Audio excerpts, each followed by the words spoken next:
بسم اللہ الرحمن الرحیم۔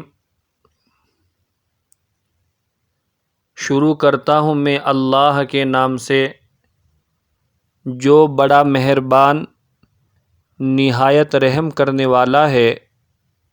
پیغام ربانی مولانا سرفراز کی زبانی چینل کے سامعین، السلام علیکم ورحمۃ اللہ وبرکاتہ۔ آج میں آپ حضرات کے سامنے چند اہم مسائل پیش کروں گا۔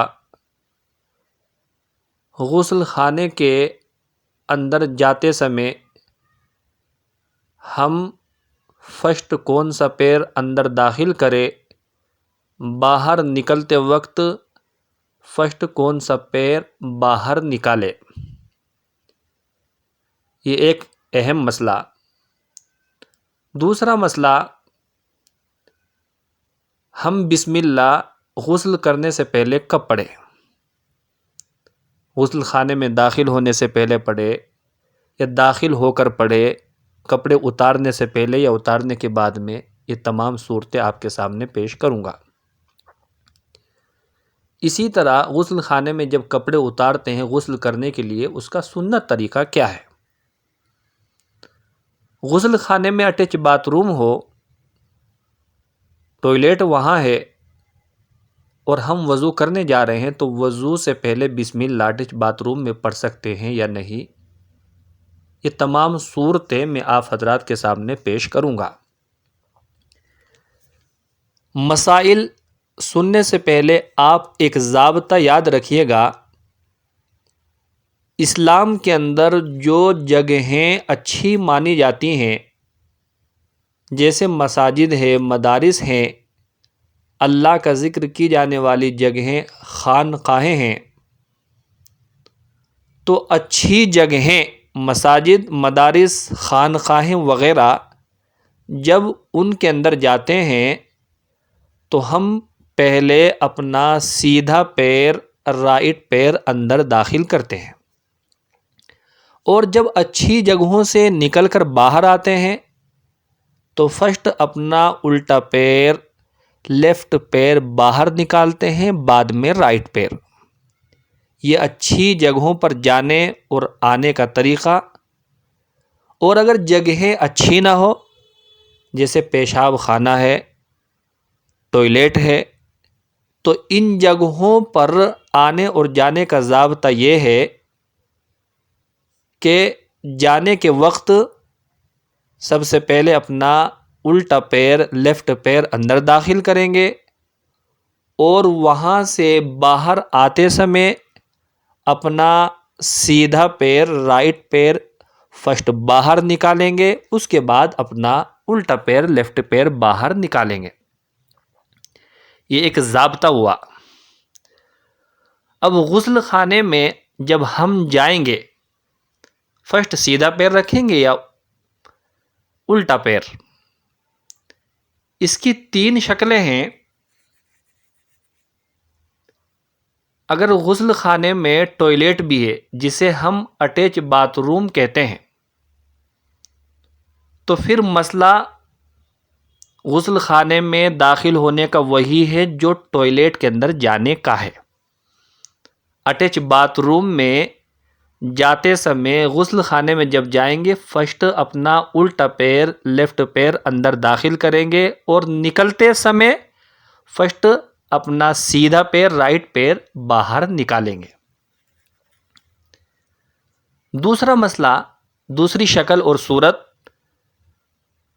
غسل خانے میں ٹوائلٹ نہیں ہے، صرف غسل خانہ ہے۔ اب غسل خانہ اگر پاک نہیں، صاف نہیں، کلین نہیں، جیسے بعض عورتیں غسل خانے کے اندر گندگیاں رکھتی ہے، وہ صاف ستھرا نہیں رکھتی، تو ایسے غسل خانوں میں داخل ہونے کا مسئلہ وہی ہے جو ٹوائلٹ کے اندر جانے کا ہے۔ ایسے غسل خانے جو کلین نہیں، صفائی ستھرائی ان کے اندر نہیں رکھی گئی، تو وہ ٹوائلٹ کے مانند ہے۔ جو مسئلہ ٹوائلٹ میں جانے کا ہے، وہی مسئلہ ایسے غسل خانوں میں جو پاک صاف نہیں ہے، بعینی۔ تیسری شکل اور صورت، غسل خانہ بالکل کلین ہے، صاف اور ستھرا ہے، پاکی اور صفائی کا اس کے اندر خیال رکھا گیا ہے۔ تو پھر اسلام نے آپ کے اوپر چھوڑ دیا، آپ اندر جاتے سمے فرسٹ جون سا پیر داخل کرنا چاہے کر سکتے ہیں، دونوں کی اجازت ہے۔ رائٹ پیر اندر داخل کرے اس کی بھی اجازت ہے، لیفٹ پیر فرسٹ اندر داخل کرے اس کی بھی اجازت ہے۔ اگر غسل خانہ پاک ہے، کلین ہے، صاف ستھرا ہے تو آپ آنے اور جانے کے سمے جون سا پیر چاہے فرسٹ استعمال کر سکتے ہیں۔ اب انسان غسل خانے کے اندر جائے، غسل کرنا ہے تو غسل کرنے میں غسل سے پہلے بسم اللہ پڑھنا یہ سنت ہے۔ اب بسم اللہ کب پڑھے، اس کی بھی 3 شکلیں نکل کر آئیں گی۔ اگر غسل خانہ پاک اور صاف ستھرا نہیں ہے، کلین نہیں ہے، تو بسم اللہ غسل خانے کے اندر داخل ہونے سے پہلے ہی پڑھ لے، ایک صورت۔ دوسری صورت، غسل خانہ بالکل کلین ہے، پاک ہے، صاف ستھرا ہے، تو اب بسم اللہ غسل خانے کے اندر داخل ہونے کے بعد کپڑے اتارنے سے پہلے پڑھ لے۔ تیسری صورت، آپ سطر کی جگہ پر کپڑا پہن کر نہا رہے ہیں، پورے کپڑے نہیں اتار رہے ہیں، سطر کی جو جگہ ہے اس کے اوپر آپ نے لنگی باندھ لی یا پینٹ پہن کر آپ نہا رہے ہیں، بالکل پورے کپڑے بدن سے نہیں اتارے۔ تو اب تیسری صورت مسئلے کی یہ ہے کہ اب بسم اللہ نہ غسل خانے کے اندر داخل ہونے سے پہلے پڑھیں گے اور نہ ہی کپڑے اتارنے سے پہلے پڑھیں گے، بلکہ اب بسم اللہ اس تیسرے مسئلے میں جبکہ آپ سطر کی جگہ پر کپڑا ڈال کر نہا رہے ہیں، جو بدن کے زائد کپڑے ہیں ان کو اتارنے کے بعد بسم اللہ پڑھیں گے۔ یہ اس کی 3 شکلیں ہوئیں۔ کپڑے کیسے اتارے، اللہ کے نبی کی سنت کیا ہے؟ بدن کے اوپر جتنے کپڑے ہیں، ناف سے اوپر جو کپڑے ہیں ان کو سب سے پہلے اتارے، یہ سنت طریقہ۔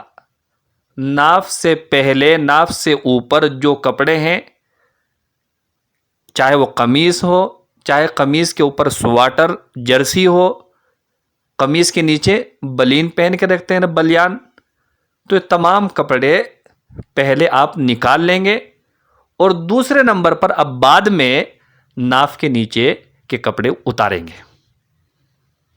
اور نہانے کے اندر سب سے افضل طریقہ یہ ہے کہ انسان اپنے سطر کی جگہ کو ڈھانپ کر ہی نہائے، کچھ نہ کچھ اس پر کپڑا ڈال لے، کوئی دیکھے یا نہ دیکھے لیکن اللہ دیکھ رہا ہے، وہ اللہ سے شرم کرنی چاہیے، یہ سب سے بہترین طریقہ ہے۔ لیکن کوئی انسان بالکل برہنہ ایک بھی کپڑا بدن پر نہیں، ایسی صورت کے اندر نہانا چاہتا ہے، اس کی اجازت ہے، بالکل جائز ہے، کوئی کراہت مسئلے کے اندر نہیں ہے۔ غسل کرنے کا طریقہ کیا ہے، اس کے اوپر باقاعدہ ایک ویڈیو ہم نے چینل کے اوپر بہت پہلے ڈال دی تھی، جن حضرات نے اب تک نہیں سنا ہے وہ چینل پر جائے، ویڈیو کو تلاش کرے اور غسل کا سنت طریقہ کیا ہے اس کو آپ سن کر اس کے مطابق آپ عمل کریں۔ غسل خانے کے اندر اگر اٹیچ باتھ روم ہے اور انسان اٹیچ باتھ روم کے اندر وضو کرنے کے لیے جا رہا ہے، اب اس کا مسئلہ یہ ہے کہ غسل خانہ بھی پاکیزہ ہے، صاف ستھرا ہے، کلین ہے، اور ٹوائلٹ بھی بالکل کلین ہے، تو بسم اللہ بآواز بلند آپ پڑھ سکتے ہیں، کوئی حرج اور قباحت نہیں۔ لیکن اگر غسل خانہ کلین نہ ہو، ٹوائلٹ کے اندر گندگی پڑی ہو، تو پھر بآواز بلند بسم اللہ پڑھنے میں اللہ کے نام کی بے حرمتی ہے، اس لیے اپنے دل میں پڑھ لے، زبان سے ہرگز نہ پڑھے۔ ایک اور اہم مسئلہ، ہم وضو کرنے سے پہلے بسم اللہ پڑھنا بھول گئے۔ وضو کی دعا ترمذی شریف کے اندر بسم اللہ والحمد للہ، یاد رکھیے وضو کرنے کی دعا ترمذی کی ایک روایت میں بسم اللہ والحمد للہ یہ دعا وضو کرنے سے پہلے پڑھنی چاہیے۔ اب کوئی بندہ وضو کرنے جا رہا ہے، شروع کر دیا لیکن بسم اللہ اس نے نہیں پڑھا، بھول گیا، کلی کر لی، ناک میں پانی ڈال لیا، چہرہ دھو لیا، ہاتھ دھو لیا، اب اسے یاد آیا اوہو تو نے بسم اللہ والحمد للہ نہیں پڑھا۔ علماء نے مسئلہ لکھا ہے کہ اب بسم اللہ اولہ و آخرہ یاد آنے پر پڑھ لے۔ بعینہ کھانا کھانے کے سمے اگر بسم اللہ والا برکت اللہ پڑھنا بھول جائے تو یاد آنے کے وقت میں کیا پڑھتے ہیں؟ بسم اللہ اولہ و آخرہ۔ یہاں بھی بعینہ وہی مسئلہ ہے، وضو کرنے سے پہلے وضو کی دعا بسم اللہ والحمد للہ پڑھنا بھول جائے تو جب بھی اسے یاد آئے وضو کے درمیان میں تو بسم اللہ اولہ و آخرہ پڑھ لے۔ یہ مسئلہ۔ اور غسل کرنے کے اندر انسان کا وضو خود بخود ہو جاتا ہے، غسل کرنے کے بعد وضو کی ضرورت اسے نہیں رہتی، غسل کیا وضو بھی خود بخود ہو گیا۔ تو ہم نے جس طریقے سے غسل کرنے سے پہلے بسم اللہ پڑھی ہے اور غسل میں وضو بھی ہے، خود بخود وضو ہو جاتی ہے، تو غسل خانے سے نکلنے کے بعد ہم وہی دعا استعمال کریں جو دعا وضو کرنے کے بعد پڑھی جاتی ہے، اشہد اللہ الہ الا اللہ وحدہ لا شریک لہ واشہد ان محمدا عبدہ ورسولہ اللہم اجعلنی من التوابین واجعلنی من المتطہرین۔ اس دعا کے متعلق اللہ کے حبیب جناب محمد الرسول اللہ صلی اللہ علیہ وسلم ارشاد فرماتے ہیں کہ جو بندہ وضو کے بعد یہ دعا پڑھے، اشہد اللہ الہ الا اللہ وحدہ لا شریک لہ واشہد ان محمدا عبدہ ورسولہ اللہم اجعلنی من التوابین واجعلنی من المتطہرین، تو اللہ رب العزت اس کے لیے جنت کے 8 دروازے کھول دیتے ہیں اور آواز دی جاتی، کہا جاتا ہے کہ تو جس دروازے سے چاہے جنت میں داخل ہو جا۔ اتنی بڑی فضیلت۔ تو وضو کے بعد جس طرح ہم پڑھتے ہیں، غسل کرنے کے بعد جب باہر آ جائے تو ہم اس دعا کو استعمال کر سکتے ہیں۔ غسل کرنے کے اندر کوئی الگ سے مسنون دعائیں ثابت نہیں۔ بعض لوگ بدن کے اوپر ایک بھی کپڑا نہیں، برہنہ ننگے نہاتے ہیں اور نہاتے وقت وہ کلمہ طیبہ لا الہ الا اللہ پڑھتے ہیں، بعض درود شریف پڑھتے ہیں، بعض